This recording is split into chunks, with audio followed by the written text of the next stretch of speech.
आपका स्वागत है बहुत बहुत हमारे चैनल में। और अगर पसंद आए तो प्लीज़ सपोर्ट करिए, देखिए हमारा कैसा रहन सहन है, क्या हम रिचुअल्स फॉलो करते हैं। तो आज जैसा कि भाई दूज है तो हमने यहाँ दूज माता बनाई है और अब हम पूजा करने जा रहे हैं। तो तिलक लगा देते हैं दूज माता के, चाव अक्षत।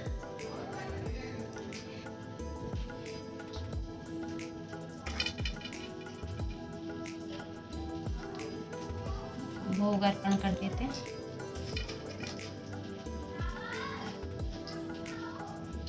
जय हो दूज माता। गणपति बप्पा के तिलक कर देते हैं क्योंकि ये तो विघ्न हरता है, तो किसी भी पूजा से पहले इनको नमन करना ज़रूरी होता है।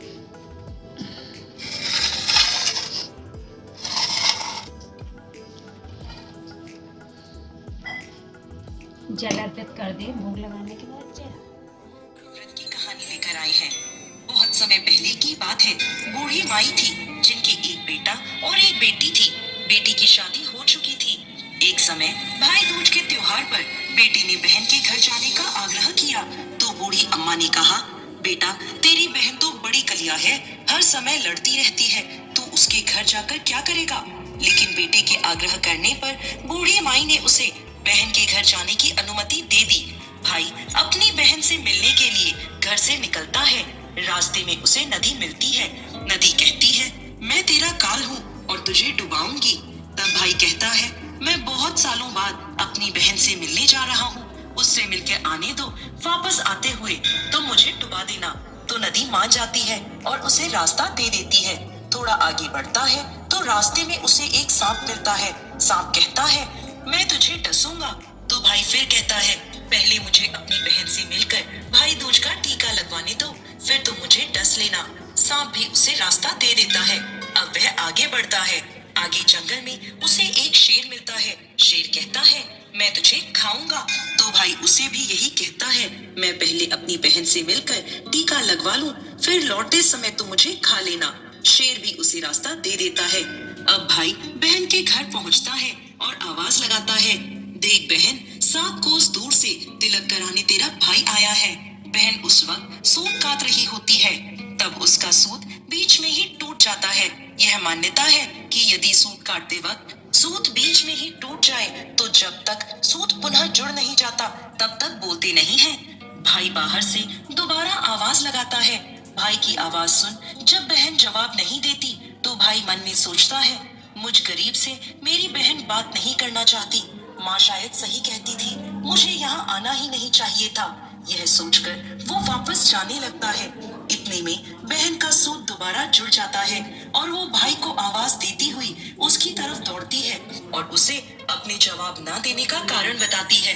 फिर बहुत प्यार और स्नेह से उसे घर में लाती है। अब वह अपनी सहेली पड़ोसन के घर जाती है और उसे पूछती है, सहेली, कोई जान से भी ज्यादा प्यारा मेहमान आए तो क्या करना चाहिए। पड़ोसन मजाक में कह देती है, तेल से चौका लगाना चाहिए और घी में चावल पकाने चाहिए। भोली बहन पड़ोसन का मजाक समझ नहीं पाती और वैसा ही करती है। अब ना तो चौका सूखता है और ना ही चावल सींचते हैं। इधर भाई उससे कहता है, बहन बहुत जोरों की भूख लगी है, खाना परोस दो। तो बहन बोली, भाई आज ना तो चावल सींच रहे हैं और ना ही चौका सूख रहा है। भाई ने पूछा, कैसे तो तुमने चावल चढ़ाए और कैसे तुमने चौका लगाया। तो बहन ने उसे बताया, मेरी सहेली पड़ोसन से पूछा था, उसने कहा जान से भी ज्यादा प्यारा मेहमान आए तो तेल का चौका लगाना चाहिए और घी में चावल चढ़ाने चाहिए। भाई बोला, अरे मेरी भोली बहन, कभी तेल का चौका सूखा है और कभी घी में चावल पके हैं। तुम पानी का चौका लगाओ और पानी में ही चावल चढ़ाओ। फिर वह ऐसा ही करती है। जब चौका सूख जाती है और उसे तिलक करती है। ऐसे ही कई दिन बीत जाते हैं। एक दिन भाई बहन से कहता है, बहन अब मैं घर वापस जाऊंगा, माँ अकेली है। अगले दिन सुबह बहन जल्दी उठकर गेहूं पीसकर भाई के लिए लड्डू बनाती है और कुछ लड्डू बच्चों के लिए रखकर अपने भाई को विदा करती है। सुबह जब बच्चे उठते हैं तो माँ से खाने को मांगते हैं तो वह बच्चों को वही लड्डू देने लगती है। तब देखती है कि सारे लड्डू हरे रंग के हो गए हैं। फिर वह चक्की में देखती है तो उसमें गेहूं के साथ एक सांप भी पिस गया होता है। वह उन लड्डुओं को फेंक देती है और अपने भाई के पीछे भागती है।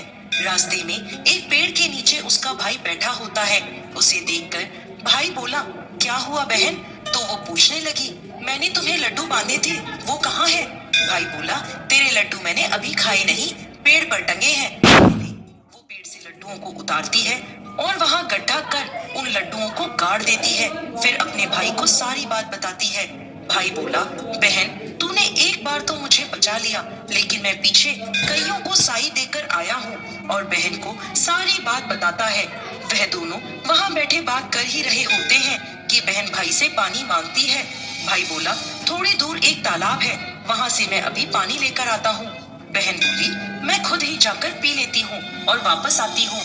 वो पानी पीने तालाब पर पहुँचती है तो देखती है कि वहाँ एक बूढ़ी माई बैठी है। वो उनके पास जाकर पूछती है, माँ तुम यहाँ क्यों बैठी हो? तो वह बूढ़ी माई कहती है, मैं विधाता हूँ, एक बहन के भाई की तांत गढ़ रही हूँ। तब वह पूछने लगी, माता वो कौन भाई है? तो विधाता उसे बताती है एक भाई जिसके प्यार में उसकी बहन ने सांप की हत्या कर दी। बहन सोचने लगी, ये तो मेरा ही भाई है। वो घबरा जाती है और विधाता से पूछती है, माँ उस भाई को इस श्राप से बचाने के लिए क्या करना होगा? विधाता उसे बताती है कि उसकी एक बहन है, जब वो उसे खूब गालियां दे और उसकी शादी होने तक उसकी हर घात को टाल दे तो उसका भाई बच सकता है। वो तुरंत अपने भाई के पास जाकर उससे कहती है, भाई मैं तुझे माँ के घर तक छोड़ने चलूंगी, लेकिन रुक मैं अभी आती हूँ। थोड़ी ही देर में वो भाई के पास पहुँचती है और दोनों घर के लिए आगे बढ़ते हैं। रास्ते में उन्हें सबसे पहले शेर मिलता है। जैसे ही वो भाई को खाने के लिए आगे बढ़ता है, बहन उसके आगे मांस का टुकड़ा डाल देती है। शेर मांस के टुकड़े को खाने में लग जाता है और दोनों भाई बहन आगे चलते हैं। आगे उन्हें सांप मिलता है। जैसे ही सांप भाई को डसने के लिए आगे आता है, बहन उसके आगे दूध का प्याला रख देती है। सांप दूध पीने लगता है। वह दोनों अब आगे चलते हैं। रास्ते में उन्हें नदी मिलती है जो भाई को डुबाने को तैयार होती है, पर वह नदी को ओढ़नी उड़ा देती है। खुश होकर नदी भी दोनों को रास्ता दे देती है।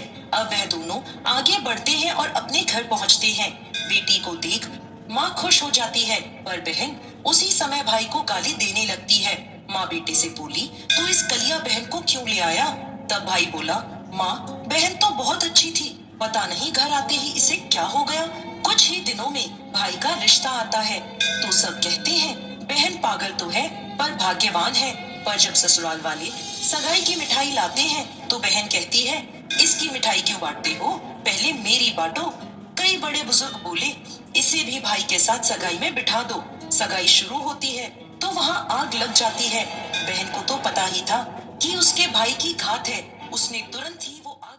बहन बोली, अरे इसकी निकासी क्या करते हो, पहले मेरी निकासी करो, इसे पीछे के दरवाजे से लेकर जाओ।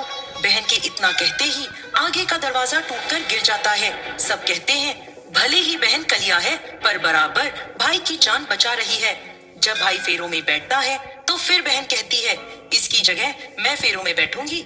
शादी के बाद जब दूल्हा दुल्हन की रात जागती है तो बहन कहती है, इसकी नहीं पहले मेरी रात जगाओ। कई लोग बोले, बीच में पर्दा लगाकर इसे भी साथ में सुला दो। रात में जब भाई भाभी सो जाते हैं तब वहाँ एक सांप आता है। बहन तो तैयार ही बैठी थी, वह उसे पकड़कर टोकरी में रख देती है और सो जाती है। आज वह कई दिनों में निश्चिंत होकर सोई थी। उधर उसकी माँ सोचती है, बेटी के उठने से पहले ही मेहमानों को विदा कर देती हूँ, वरना फिर शोर मचाएगी। जब बेटी उठकर देखती है कि घर में तो कोई भी नहीं है तो माँ से पूछती है, माँ सब मेहमान कहाँ चले गए? तो माँ कहती है, बेटी सब मेहमानों को मैंने विदा कर दिया। तो बेटी बोली, सभी को वापस बुलाओ तभी मैं विदा होंगी।